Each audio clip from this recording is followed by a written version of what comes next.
It was a Sunday evening, quiet and ordinary, until it wasn't. The smell of roast chicken filled the house, the kind that once made me feel like I belonged somewhere. I stood at the edge of the table, heart pounding like a war drum, and said it. Just 3 words. I'm pregnant. My voice cracked halfway through, but I said it anyway. I was scared, but I still hoped they'd see their daughter. Not a mistake. My father didn't even flinch. He shoved his chair back like I'd set fire to the room. And then the yelling started. You're not our daughter. You're a disgrace. A filthy whore. I remember the sting of those words more than the silence that followed. My mother just sat there, staring at the wall, not at me. That silence cut deeper than his shouting ever could. I begged with my eyes, just for her to say something, anything. But all I got was her folded hands and a tear that never fell. They told me to get out. That same night. No bag, no plan, just the weight of shame that wasn't mine to carry. I ended up on a friend's couch, curled around my belly like a broken shield. I whispered to the tiny heartbeat inside me, "You will be loved, even if I have to rebuild everything from nothing." The first night away from home felt like waking up inside a nightmare I hadn't agreed to. I lay on that lumpy old couch, staring at the ceiling, listening to the hum of someone else's refrigerator. Everything felt foreign, except the ache inside me. Not just physical, but a soul-deep heaviness I couldn't shake. I kept replaying his words, trying to make them make sense, as if I could rearrange them into something less cruel. But they meant every word. That much was clear. I was no longer a daughter, no longer family, just a mistake too big for forgiveness. My friend's apartment smelled like vanilla and laundry detergent. It should have comforted me, but instead it made me feel like an intruder in a world that kept moving while mine collapsed. Every hour felt like a year. Every kick in my belly reminded me that I didn't have the luxury of falling apart. I had no home, no plan, no money. Just a belly full of hope and fear wrestling for space. And yet, even in the thickest part of that grief, I made a silent promise. I would not let my child grow up believing she was unwanted. I didn't have the answers yet, but I had fire in my chest. And maybe, just maybe, that would be enough to start climbing out of the wreckage they left me in. Mornings were the hardest. Waking up before sunrise, pretending I wasn't terrified. I'd stare out the window, watch the world begin again, and wonder if I ever would. Some days, I felt like a ghost, invisible, floating through someone else's life. But every time I felt like giving in to the pain, I'd place my hands on my belly and remind myself, she's coming. And she deserves better than this.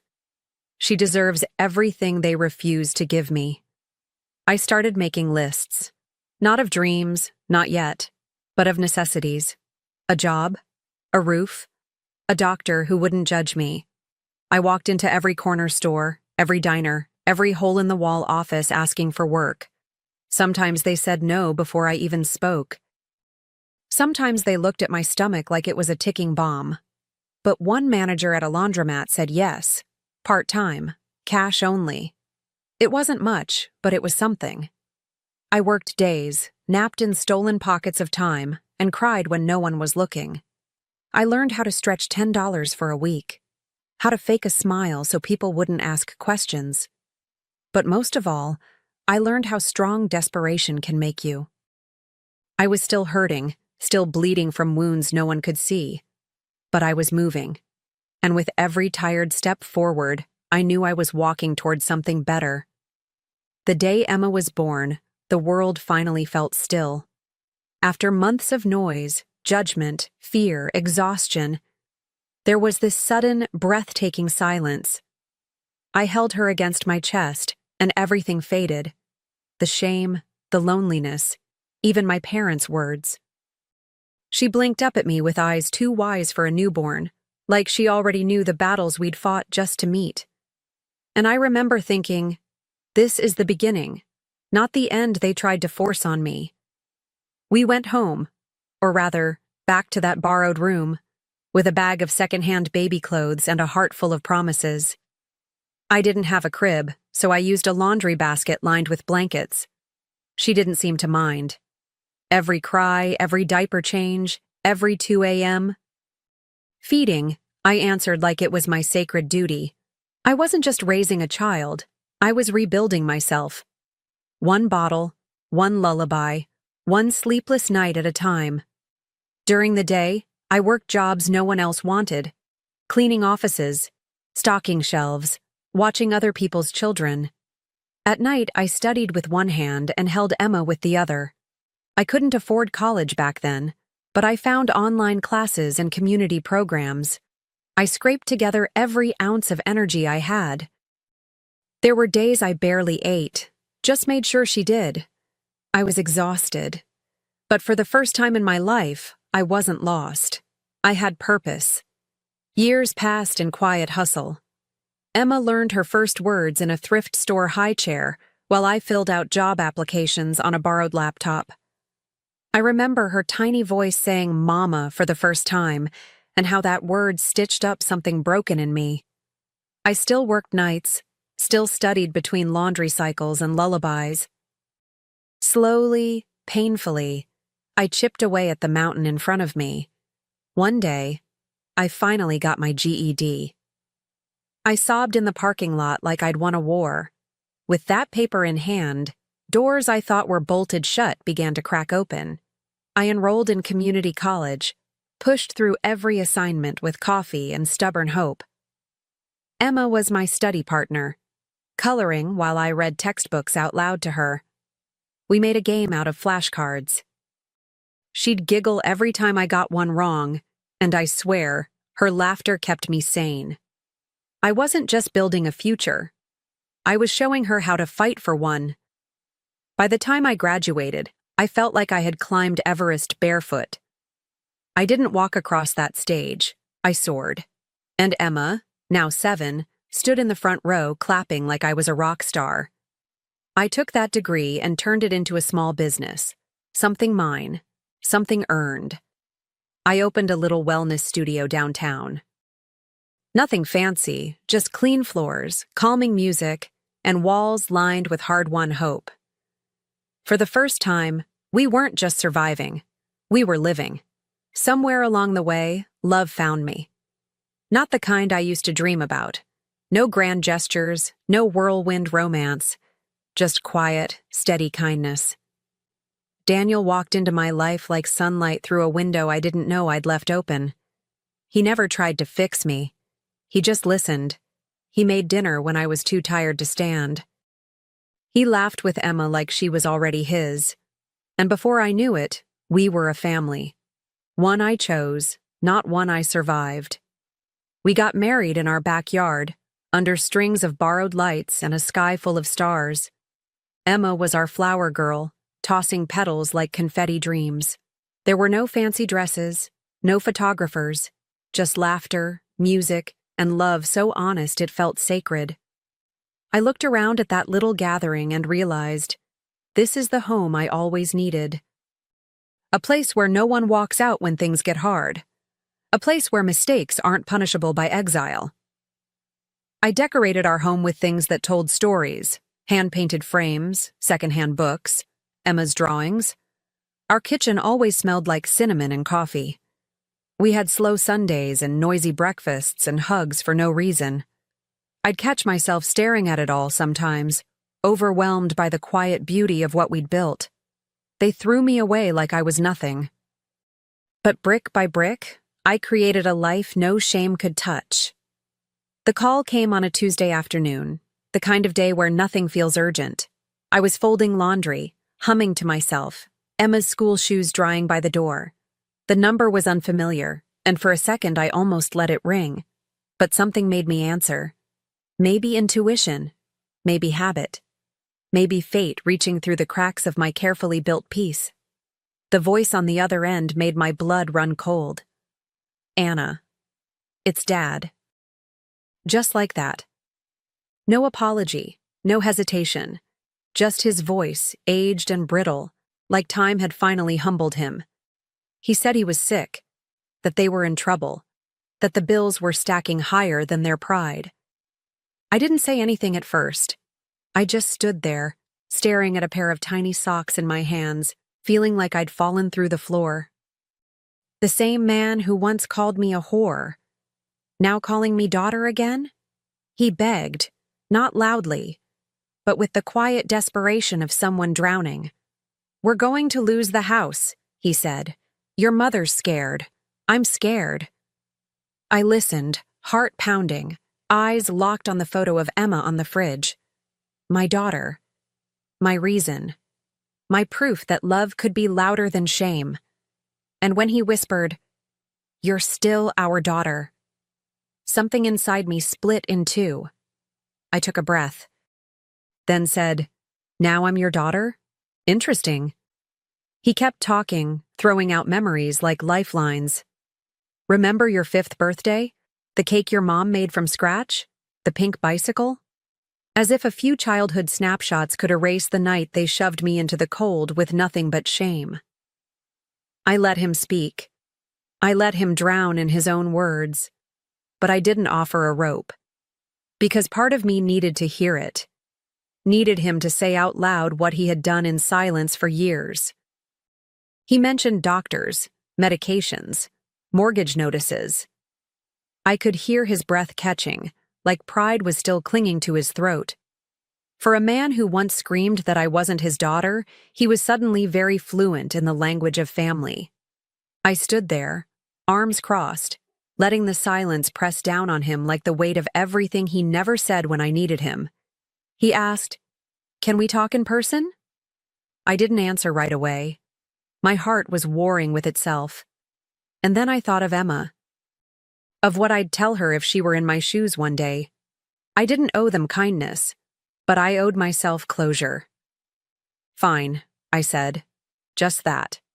No promises, no softness, just the word. I hung up and stood still for a long time, letting the past creep up my spine like cold air. I didn't know what I'd find when I saw them again, but I knew one thing for sure. I was no longer the girl they threw away. That night, I lay in bed beside Daniel, staring at the ceiling while the shadows shifted across the room. I told him about the call, about my father's voice, that ghost from another life. He didn't push me to decide. He just took my hand, gently, like always, and said, "Whatever you choose, make sure it's for your peace, not their comfort." That stayed with me, because I wasn't the scared girl on a stranger's couch anymore. I was a woman who'd built her own foundation from the dust they left behind. Emma walked in the next morning, still in her pajamas, holding a crayon drawing of our house, sunny windows, flowers, stick figures smiling, and I thought, this is the home I always dreamed of. I bent down and kissed her forehead, breathing in the scent of strawberry shampoo and childhood I never had. I knew I had to face them, not for revenge, not even for closure maybe, but to stand in that space as the woman they didn't believe I could become.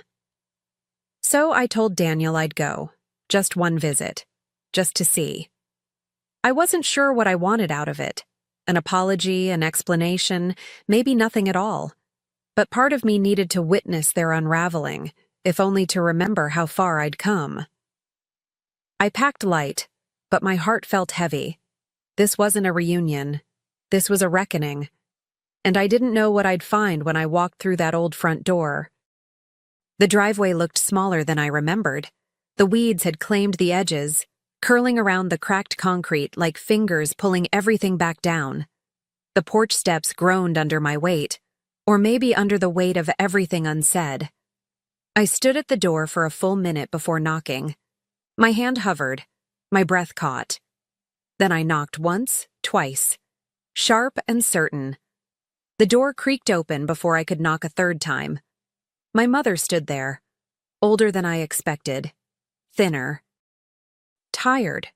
Her eyes widened like she was seeing a ghost, and maybe she was. "Anna," she whispered, reaching out like I might disappear again. I didn't move. I let her look at me, let her see what she'd missed. She stepped aside, and I walked into the house I once called home.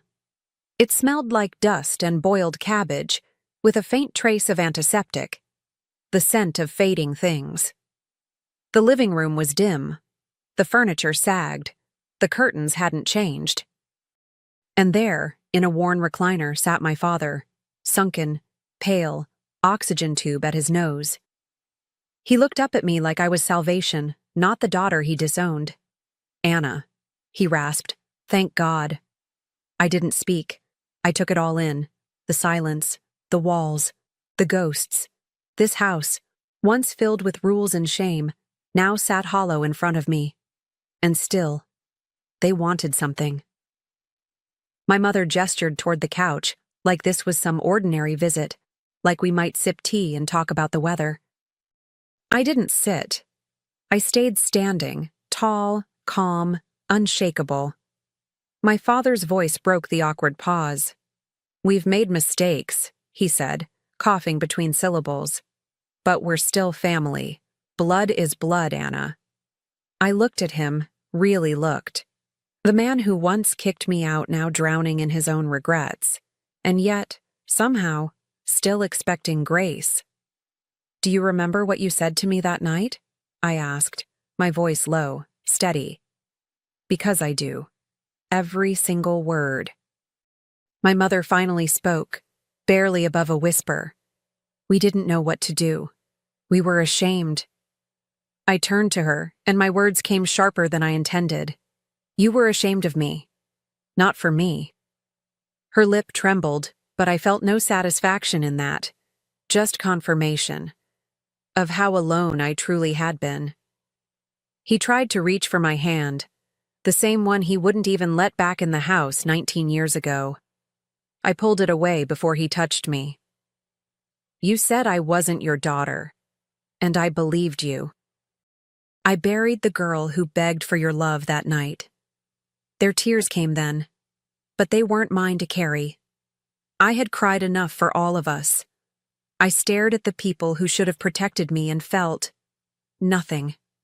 Just the weight of old echoes and a single rising clarity. I walked through the house one last time, past the photos that never included Emma, past the kitchen where silence once screamed louder than words. Every corner held a version of me I had to outgrow. And as I reached the door, my father's voice cracked behind me. "Don't turn your back on us." I paused, hand on the doorknob, the air thick with all the years they chose absence. I turned, not with anger, but with something colder. Clarity. "You turned your back on me first," I said, meeting his eyes. "When I was scared. When I was young. When I needed you." His shoulders sagged. He didn't argue, maybe because he finally knew there was no defense for what he'd done. My mother sat crumpled on the edge of the couch, face in her hands. But no one stopped me this time. No yelling, no blaming, just silence. The kind that comes after a storm has taken everything. I stepped outside and shut the door gently, not out of kindness, but finality. I didn't slam it. That would have implied passion. What I felt was release. I didn't owe them forgiveness. I didn't owe them money. I didn't owe them anything. As I walked back to my car, I felt lighter. Not vindicated, just free. And I knew deep in my bones that walking away wasn't cruelty. It was survival. And it was long overdue. When I walked through my own front door, it felt like stepping into sunlight after years of shadows. Emma was the first to greet me, arms flung around my waist, her cheek pressed against my side like she never doubted I'd come home. Daniel stood in the kitchen, stirring something on the stove, eyes filled with quiet understanding. No questions, just presence. The house smelled like rosemary and garlic and everything safe. This was family. I hugged Emma tighter than usual, maybe because I needed to feel something real after being wrapped in the coldness of my past. She pulled back, squinting up at me. "Did you see Grandma and Grandpa?" I nodded. She didn't ask what they said. She just took my hand and led me to the table, like that was enough. And honestly, it was. The people who truly love you don't need explanations. They just stay. Later that evening, Emma came into the living room holding a wrinkled piece of construction paper. "I made this at school," she said, beaming. It was a drawing of me. Curly hair, big smile, a superhero cape. At the top, she'd written in shaky letters, "My hero." My throat tightened. I stared at that paper and realized something so deep it almost knocked the air from my chest. They had rejected me, but I had become everything they never were, and everything she needed me to be. I tucked her drawing into my journal that night, like it was gold, because it was. It was proof, not just of who I'd become, but of how far I'd come. I thought about the nights I cried myself to sleep, wondering if I was enough, if I'd ruined my life, if I could ever be a good mother without having one. And now, here I was, being called a hero by the very reason I survived. Sometimes healing doesn't come in grand moments. Sometimes it comes in crayon and misspelled words. Daniel poured me a glass of wine and sat beside me on the couch, the kind of silence between us that feels like comfort, not distance. "You okay?" he asked. I didn't answer right away.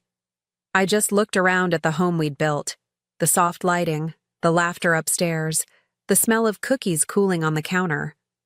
I nodded slowly. "Yeah, I really am." Not because everything was perfect, but because for the first time in my life, I knew what love actually looked like.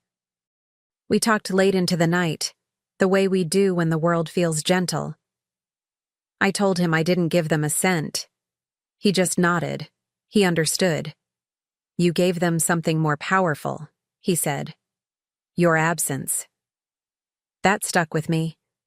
Sometimes walking away is the loudest message you can send. I didn't go back to punish them. I went to remind myself that I never needed their approval to become whole. I had rewritten my story, and this time, I was the author. That weekend, Emma and I planted flowers in the front yard. Marigolds, her favorite. She wore her little sun hat and asked if we could paint the mailbox purple. I laughed and said, "Why not?" The neighbors probably rolled their eyes, but I didn't care. Every bloom felt like a small victory. Every petal, a reminder that beauty grows even in places where people said nothing ever would. Especially there. As we cleaned up, Emma looked at me with that curious gaze kids have when they're quietly figuring out the world. "Mom," she said, "do you miss them?" I paused, wiped the dirt from my hands, and sat beside her on the grass. "Sometimes," I said truthfully. "But not who they were. I think I just missed the idea of what they were supposed to be." She nodded, like she understood more than I expected. And maybe she did. She's always been my mirror. That night, as I tucked her into bed, she whispered, "I'm glad they let you go, so I could have you." I kissed her forehead, blinked back the tears, and whispered, "Me too." Then I walked downstairs, lit a candle on the table, and sat in the quiet. My parents gave me nothing but pain, and I turned it into purpose, into a home, into a life, into love. Some stories don't end in reconciliation. Some end in redemption. "I consider this disloyal," Victoria said, her voice like ice as she stared at me from behind her imposing mahogany desk. "After everything Harbor Point Communications has done for you." I sat across from her, clutching my purse tightly to stop my hands from shaking. The shock of being called into her office at 9 a.m. on a Tuesday had worn off, replaced by a heavy knot in my stomach as I realized what was happening. "Victoria, No," she cut me off, her perfectly manicured nail tapping on a printed email. "Don't bother denying it. I have confirmation you interviewed with North Bay Solutions last Thursday. You took a half day for a dental appointment, I believe. My name is Addison Walker. I'm 31 years old and have dedicated 6 years of my professional life to Harbor Point Communications here in Spokane, Washington. In those 6 years, I've tripled my client portfolio, brought in millions in revenue, and earned the respect of every major account in our roster. But apparently, none of that mattered now. Security will meet you at your desk. You can collect your personal belongings, but your building access is revoked immediately. Victoria's voice was emotionless as she slid my company ID across her desk. I've already disabled your email access. The injustice of it burned in my chest. 3 years. 3 consecutive years I'd come to this same office with meticulously prepared presentations showing my achievements, market rate salary comparisons, and requests for a well-deserved raise. 3 years of tough budget year excuses while Victoria announced record profits at quarterly meetings. I took a deep breath and stood up, straightening my blazer. I understand. Victoria looked almost disappointed by my calm response. Perhaps she'd expected tears or pleading. Instead, I extended my hand across the desk. I wish you and Harbor Point continued success, I said, my voice steady despite the emotional turmoil inside. She hesitated before briefly shaking my hand, confusion flickering across her face. As the security guard hovered awkwardly by my desk, while I packed my family photos and 6 years of desk plants into a cardboard box, I felt surprisingly calm. Colleagues shot concerned glances my way, but I smiled reassuringly at them. No drama, no scenes, just dignity. Walking out of those glass doors for the last time, the April sunshine warm on my face, I realized something important. Victoria thought she was punishing me. She couldn't have been more wrong. As I placed the box in my car trunk, my phone buzzed with a message from David Klein, CEO of North Bay Solutions. Can we move our final discussion to today, 2 p.m.? I smiled. Victoria had no idea what was coming. It's funny how 6 years of your life can fit into a single cardboard box. As I drove home from Harbor Point, the box secure in my trunk, I reflected on everything that had led to this moment. I joined the company fresh out of graduate school, eager and determined. Despite my marketing degree from Washington State University, I'd started in an entry-level position, making coffee runs and organizing meeting notes. But I worked tirelessly, staying late, volunteering for the difficult projects nobody wanted, and building relationships with clients who others had written off as too demanding.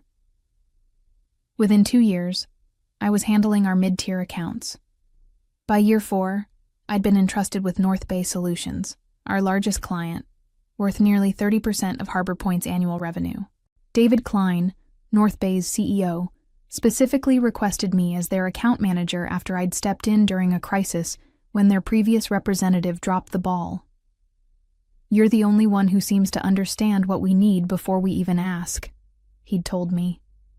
From then on, the relationship between our companies flourished, with North Bay extending their contract and doubling their marketing budget with us. Victoria had been pleased then. This is the kind of initiative we value, she'd said, though that value never translated to my compensation. My first request for a raise came after that success, armed with performance metrics and revenue numbers that spoke for themselves. It's just not in the budget this year, Victoria had explained, with a rehearsed look of regret. But your contribution is noted. I accepted it then. The economy had been uncertain, and I was still building my portfolio. But the following year, after bringing in 3 new major clients and receiving an industry award for a campaign I'd designed, the same answer came. Next year will be better, she promised. We just need to tighten our belts a little longer. Meanwhile, Victoria drove to work in a new luxury SUV, and the company leased an additional floor in our building for expansion. Still, I remained loyal, believing that dedication would eventually be rewarded. The third denial came 6 months ago, right after I'd successfully negotiated a 40% increase in North Bay's annual contract value. "Your performance is exceptional," Victoria had said. "But we're investing in infrastructure this year. Perhaps we can revisit this in the summer." Something in me had finally broken. That night, I updated my resume for the first time in 6 years. Not out of anger or revenge, but out of self-respect. I was worth more than constant promises and perpetual denial. I just never expected Victoria would discover my job search before I was ready to give my notice. At home, I set the cardboard box on my kitchen counter and stared at it, the reality of what had just happened finally hitting me. I wasn't just between meetings or taking a day off. I was unemployed. The weight of it pressed against my chest, momentarily making it difficult to breathe. My phone rang, displaying my best friend Olivia's name. "I just heard," she said when I answered. "Thomas texted me. Are you okay?" Thomas was Harbor Point's IT specialist and Olivia's boyfriend. News traveled fast. "I'm processing," I replied honestly, sinking onto a kitchen stool. It happened so quickly. "It's completely unfair," Olivia said, her voice rising with indignation. "Everyone knows you're the only reason North Bay has stayed with Harbor Point this long. Victoria's just intimidated because you're better at the job than she ever was." There was some truth to that. Victoria had been the company's star account executive before moving into management. Many of us suspected she missed the recognition and client relationships, often inserting herself unnecessarily into my meetings with North Bay. "The worst part is how she did it," I said, feeling a flash of anger. Like I'd committed some kind of corporate treason by looking for opportunities after being denied advancement for 3 years straight. "It's her loss," Olivia replied firmly. "And honestly, Addison, maybe it's for the best. You've been undervalued there for years." She was right, of course. I'd stayed at Harbor Point out of loyalty to my clients and colleagues, not because it was the best choice for my career. But getting fired like this, escorted out by security as if I were a criminal, that stung deeply. My phone beeped with an incoming call. David Klein. "Olivia, I need to take this. It's North Bay." "Go. Take it. Call me after," she said before hanging up. I took a deep breath and answered. "Addison, I just heard what happened at Harbor Point," David said, skipping pleasantries. "Are you available to come in today? I'd like to accelerate our conversation." My heart raced. "Yes, I can be there at 2 p.m. as you suggested." "Excellent. And Addison, don't worry about what happened this morning. Sometimes these things have a way of working out for the best." After hanging up, I stared at my reflection in the kitchen window. The woman looking back at me wasn't defeated. She was being set free. I showered and changed into my best suit, the one I reserved for pitching new clients. As I applied my makeup, I felt a strange calm settle over me.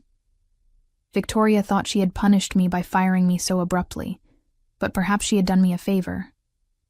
That morning had been humiliating, but it had also been clarifying. I had given Harbor Point my loyalty, creativity, and countless unpaid overtime hours. In return, I'd been undervalued and discarded. Whatever happened next, I knew one thing for certain. I would never again give my best to people who couldn't see my worth. It was time to step into my power. The North Bay Solutions headquarters occupied the top 3 floors of a gleaming glass building in downtown Spokane. Unlike Harbor Point's dated office with its beige walls and aging furniture, North Bay embraced modern design, open spaces, collaborative pods, and walls of windows showcasing mountain views. As I rode the elevator to the 30th floor, I mentally rehearsed what I would say in my interview. I'd need to explain my sudden availability without sounding bitter about Harbor Point. Professionalism was key, even when discussing uncomfortable situations. The elevator doors opened to reveal David Klein himself waiting in the reception area. "Addison," he greeted me warmly, extending his hand. "Thank you for coming on such short notice." David was in his early 50s with salt and pepper hair and a reputation for being both brilliant and fair, qualities I'd come to appreciate during our 3 years of working together. I appreciate the flexibility, I replied, shaking his hand firmly. It's been an unexpected day. Let's talk in my office, he said, leading me through the bustling workspace.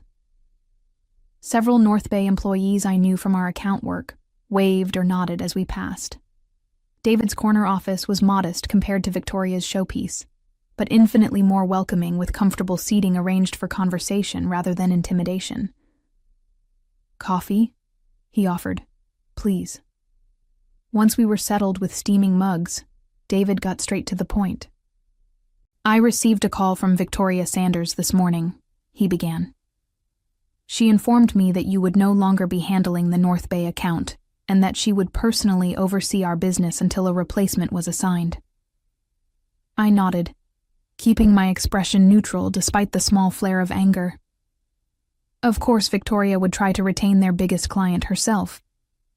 What she doesn't know, David continued, is that we were already concerned about our relationship with Harbor Point. This surprised me. Concerned? The latest campaign results exceeded projections by 23%. The results were excellent, he agreed, because of your work. But we've noticed changes at Harbor Point over the past year. Delayed responses, quality issues with anyone except you, and frankly, a sense that they're taking our business for granted. He set down his coffee mug and leaned forward. 3 months ago, our board suggested we explore other marketing partners. I resisted because of our relationship with you. You've consistently demonstrated an understanding of our brand and business needs that goes beyond the typical client-agency relationship. My mind raced. Was he saying what I thought he was saying? When you reached out about potential opportunities here, David continued, it felt like perfect timing. But I need to be clear about something. We were never planning to poach you. We respect professional boundaries too much for that. We were prepared to wait until you gave proper notice at Harbor Point. I was planning to give 2 weeks' notice, I said, feeling it was important he knew that. Once I had a firm offer. David smiled. I believe you. Your professionalism is one of the reasons we're having this conversation. Victoria's decision this morning simply accelerated our timeline. He opened a folder on his desk and slid a document across to me. This isn't an interview, Addison. It's a job offer. Director of Client Strategy. You'd be building and leading a team to manage all our external marketing partnerships and agency relationships. I glanced down at the paper, and my breath caught when I saw the salary figure. It was nearly double what I'd been making at Harbor Point, more than I would have even asked for in my most recent denied raise request. This is very generous, I managed. It's market rate for someone with your experience and proven results, David corrected. Sometimes it takes leaving a situation to realize what you're truly worth. The offer letter sat on my kitchen table that evening, signed and ready to be returned tomorrow. I'd asked David for the night to review everything, though we both knew my answer would be yes. Still, taking time to consider major decisions was a professional courtesy I extended even when the answer seemed obvious. My phone had been buzzing all afternoon with texts from former colleagues at Harbor Point. Word of my firing had spread quickly, followed by rumors about my meeting at North Bay. I'd responded to a few close coworkers but avoided getting drawn into office gossip. A text from Thomas came through. Victoria called an emergency meeting after you left, told everyone you were terminated for breach of company loyalty, and that we should all remember that Harbor Point rewards loyalty above all. The irony wasn't lost on anybody. I shook my head. Victoria was trying to make an example of me, but from Thomas's message, it seemed her approach might be backfiring. Another text arrived, this one from Jessica, our receptionist. She's been locked in her office making calls all afternoon. Looks stressed. Guess someone's worried about North Bay. I didn't respond. There was no satisfaction in Victoria's distress, only a renewed certainty that I'd made the right decision to look elsewhere. A company culture that valued loyalty but offered nothing in return wasn't one I wanted to be part of anymore. My phone rang. An unknown number. Curious, I answered. "Addison Walker?" A woman's voice asked. "Speaking. This is Elaine Winters. I'm on the board at Harbor Point Communications." My stomach tightened. Board members rarely involved themselves with employee matters. "I understand there was an incident today regarding your employment," she continued. "I'd like to meet with you tomorrow to discuss it. Victoria may have been hasty in her decision." So that was it. Victoria had fired her most valuable account manager without board approval, and now North Bay was potentially walking. Damage control. "I appreciate the call, Ms. Winters, but I've already accepted another position," I said, keeping my tone respectful but firm. A pause. "May I ask where?" "I don't think that would be appropriate to share at this time." Another, longer pause. "Addison, if this is about compensation, I'm sure we can revisit those conversations. The board values your contribution to Harbor Point."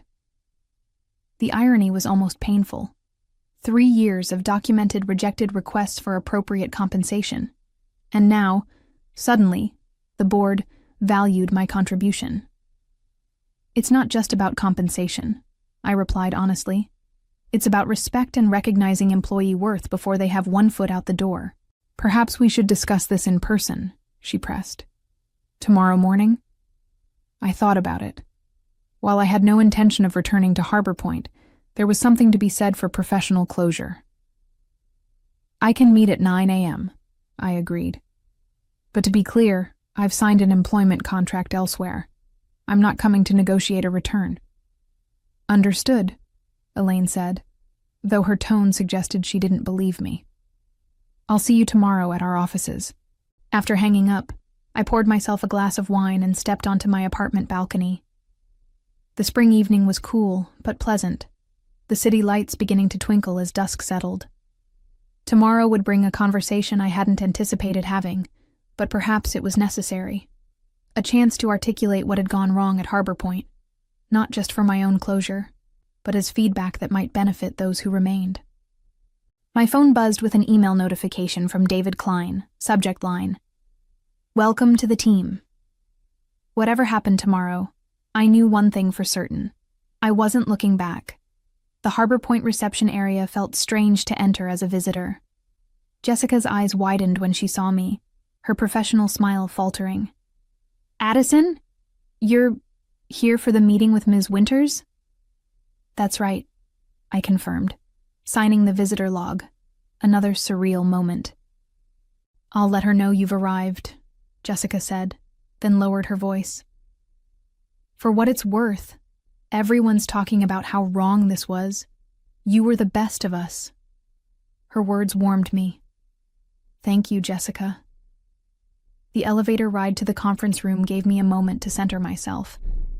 I had dressed professionally in a navy suit, not to impress, but to remind myself and everyone else that I was approaching this meeting as an equal, not as a dismissed employee seeking redemption. Elaine Winters was already waiting when I arrived, a slim folder in front of her. In her 60s with silver hair cut in a precise bob, she had the poised confidence of someone used to making million-dollar decisions before breakfast. "Ms. Walker, thank you for coming," she said, standing to shake my hand. "Please have a seat." I expected Victoria to join us, but as Elaine closed the door, it became clear this would be a private conversation. "I've reviewed your personnel file," Elaine began, opening the folder. 6 years of excellent performance reviews, consistent growth in your account portfolio, and 3 formal requests for salary adjustment, all denied. She looked up at me. I was not aware of this pattern. This surprised me. I assumed compensation decisions were reviewed at the board level. Major compensation changes, yes, but management has discretion within certain parameters. Elaine's expression remained neutral, but her tone suggested disapproval. Victoria has been operating with significant autonomy. I see.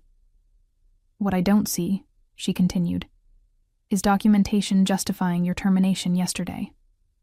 There's no company policy prohibiting interviews with other organizations. I kept my response measured. The word used was disloyal.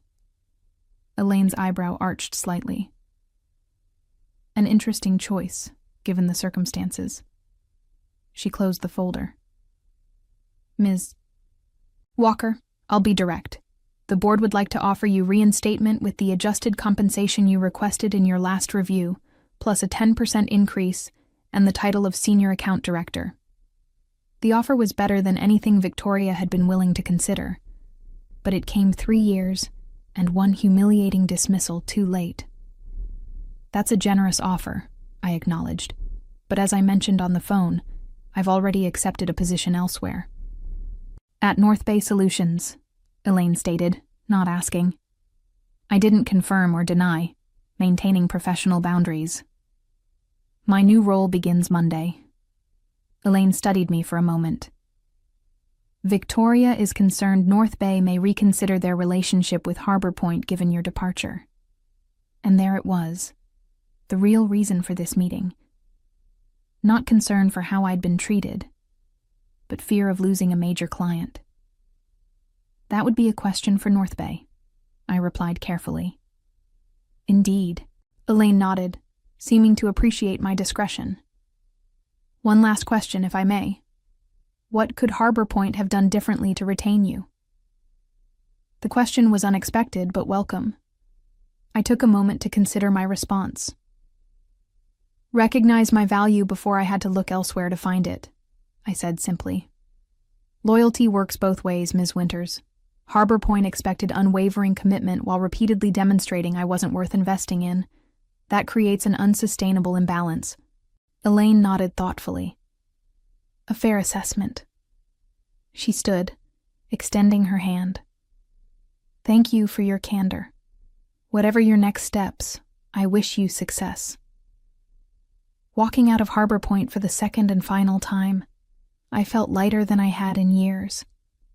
This meeting hadn't been about giving me a second chance. It had been about giving me a chance to reclaim my narrative, to leave on my terms, with my dignity and professional reputation intact. I'd been granted an unexpected gift, closure. Monday morning arrived with a mixture of excitement and nervousness. My new position at North Bay Solutions officially began today, and with it, a fresh chapter in my professional life. I arrived early, eager to settle into my new office, a real office with a door and windows, not the cramped cubicle I'd occupied at Harbor Point despite my senior role. David had arranged for everything to be ready, including a welcome basket and technology setup. At 9 a.m., he stopped by to introduce me to my new team, 5 talented marketing specialists who would be working under my direction to manage North Bay's various agency relationships. The irony wasn't lost on me. I'd gone from managing a single account to overseeing all marketing partnerships, including whoever would now handle the Harbor Point relationship. Team, this is Addison Walker, our new Director of Client Strategy, David announced. Many of you already know her from her exceptional work at Harbor Point Communications. We're fortunate to have her expertise in-house now. After introductions and a brief team meeting to outline priorities, David asked me to join him in the conference room. There, I found several members of North Bay's executive team gathered around the table. Before you dive in completely, David explained, we wanted your input on an important decision. The company's chief financial officer spoke up. In light of recent changes, we're reevaluating our relationship with Harbor Point Communications. Their contract is up for renewal next month. We value your perspective, added the chief marketing officer. You understand our needs and have first-hand knowledge of Harbor Point's capabilities. I could have easily recommended terminating the relationship, a swift, satisfying revenge against Victoria. The opportunity to deal a significant financial blow to Harbor Point was right in front of me. No one would question it. Business relationships ended all the time. But that wasn't who I was. Revenge might feel good momentarily, but professionalism would serve me better in the long run. I think we should evaluate Harbor Point on the same criteria as any other potential partner, I said carefully. Their work has been strong, but consistency and account management will be critical factors to consider moving forward. The email was sent at 11 a.m. on Wednesday, precisely 1 week after Victoria had fired me from Harbor Point. I hadn't orchestrated the timing. It was simply when North Bay's executive team finalized their decision after reviewing proposals from 3 competing agencies. David had given me the courtesy of seeing the email before it went out, though I had recused myself from the final decision to avoid any appearance of bias or impropriety. The message was professional and direct. After careful consideration of our marketing needs moving forward, North Bay Solutions has decided to transition our account to Meridian Creative, effective immediately. This decision reflects our evolving brand strategy and digital requirements. Addison Walker, our new Director of Client Strategy, will oversee the transition and serve as your point of contact. We appreciate our partnership and request all materials be transferred by end of business Friday. I imagined Victoria's reaction upon receiving the news, the shock, then the dawning realization of what had happened. Not only had she lost me, but now she had lost North Bay, a client representing nearly 30% of Harbor Point's annual revenue, and I would be the one managing the transition. The perfect professional revenge had fallen into my lap, without my having to orchestrate it. I hadn't needed to badmouth Harbor Point or sabotage the relationship. The company's own shortcomings, highlighted by my departure, had done that for me. That afternoon, I received a LinkedIn request from Jessica, Harbor Point's receptionist, followed by a private message. The office is chaos. Victoria's been in emergency meetings all day. 3 other account managers have updated their resumes. Karma works fast. I didn't reply immediately. There was no need to gloat or insert myself into Harbor Point's internal affairs. Instead, I focused on building my new team and establishing our processes.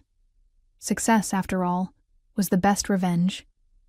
Later, however, I did accept Jessica's connection request with a simple message. Thank you for your kindness during my time at Harbor Point. Wishing you all the best. Taking the high road felt surprisingly good. My new position at North Bay brought challenges and opportunities I would never have experienced had I remained at Harbor Point, waiting for recognition that might never come. Sometimes, the best revenge isn't something you actively pursue. It's the natural consequence of valuing yourself when others don't.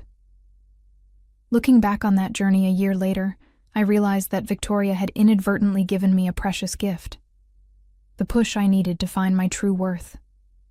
In seeking revenge, I found something far more valuable: self-respect and the courage to claim the success I deserved.